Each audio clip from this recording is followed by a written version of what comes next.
Mary Taylor, a name familiar to most everyone in the Cedar Valley. Mary was someone you'd run into at Cup of Joe, at a city council meeting, or at any one of a variety of community events. Mary had a familiar presence at city planning meetings for anything from parking to street projects to visioning collaborations. She would often be found providing leadership for notable events from RAGBRAI to the Cedar Falls Parade to the newly minted Cedar Falls Authors Festival. Mary was there to lend a hand, do the hard work, and encourage others to do the same. The organization's initiatives, development projects, and events are too numerous to list, but there are a few of her achievements, awards, and characteristics to highlight as we celebrate the Mary Taylor posthumous Melendy Spirit Award and a life lived fully and exuberantly, just as Peter Melendy did. Mary Taylor was born in Waterloo and attended schools there, graduating from Columbus High. She was born to lead, and her sisters Dawn and Anne were quick to point out this made her very popular in their neighborhood and a role model for them. After an early career in education, Mary quickly found a niche working at the Cedar Falls Chamber and also became an active and sought-after volunteer at Community Main Street, impacting the look and design of our beautiful and historic downtown through her work on the Design Committee, the Economic Development Committee, all while gathering a keen sense of the direction needed for the area to thrive. This also fit well with Mary's love of history, preservation of buildings, and how to integrate both in the community. They have this old saying that it takes a village to make it happen. It's true, because it takes a lot of people to make a great main street like we have downtown. And Mary's, all the hours that she spent working and helping us do that is just immeasurable. And I hope people will remember Mary that way, because she did so many things for our community to make it better. The biggest impact that she had on my life was to help me understand and appreciate the history of you and I, of Cedar Falls, of Iowa, of the country. I mean, those are legacy. I wasn't a person that, I was kind of interested in those things, but she had a passion for them. Many people, I think, get a passion, let's say at 50 or 60, as their life extends and they think about where they live and what brought them here. She had a passion for that probably at 20, 25, maybe before that. So she had a head start on all of us, but she took her passion and ignited that passion in those around her.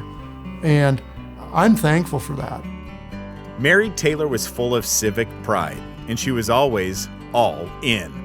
Anything that you wanted to do, if you had a good idea, Mary was all in, all in.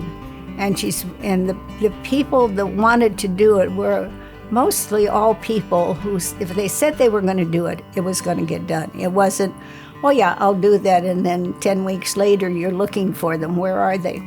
Not Mary. No, if you had something going for you and she thought it was a good idea, we'll do it. She was proud of the work that she did.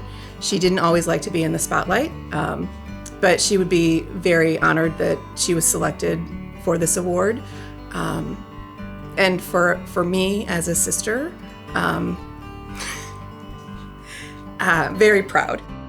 Very proud, and it just reiterates for us how she was our fearless leader. Even from the time we were little kids running around the neighborhood, she was probably usually the oldest one of our pack of kids that ran around, and it was we just followed the leader. Mary always brought others up and took the time to find a good fit for others in the community on boards and committees. When asked what Mary's legacy will be, the answers are broad, and yet a few things stand out. After Mary passed, there was an anonymous donor at the Western Home that set up a scholarship in her name, and that has grown exponentially in the last year, and that will go on in perpetuity, and that's a scholarship for folks wanting to go into the healthcare industry, and then a good way for the Western Home just to get some really And they have wonderful, wonderful recruits and staff as it is, but that's a legacy that will live on past all of us. Personally, again, all the things we said before, when you think about how to live your life, you think, how would I approach this problem? What do you think? What do I think I should do? And you will very easily, in your mind, come to, would Mary be okay with this? Should I do this? Should I maybe take this step first? Should I maybe step back and look at it first? I think that's what Mary would do. So that is always there, hands down. So living life fully and exuberantly, we only had her for 55 years, but that is how she lived her life. She did what she wanted. She traveled by herself when nobody would go with her. She was curious about everything. She was excited about the project she worked on. She really did everything, she lived her life. Those 55 years were full. Drawing on her experiences as an educator, director of marketing for UNI, director of development for the Western Home, as a community builder at the Chamber, Mary's unique and robust talent and outstanding leadership skills propelled her, in a life cut short at age 55, to make a huge impact on the community in which she lived and on her friends. Mary contributed a lot to our community in many different ways, and that's what I loved about her. And she was always willing to jump in and give her time and energy to any good project. When she moved on from her job at the Chamber, when she went to the university and on to the Western Home, we would still call her for her help. And one day I called her about a new project that was going on, and she said, Jan, I don't want to get involved in more projects. I've told you that. I just need to focus on what I'm doing now. And she said, no, I can't do that. And I said, but Mary, we kind of really need your expertise on this. And this project was a renovation of the old post office downtown Cedar Falls. And she said, well, let me think about it. And about an hour later, she called me back and she said, I would do it, didn't you? You knew you shouldn't, that I would do it.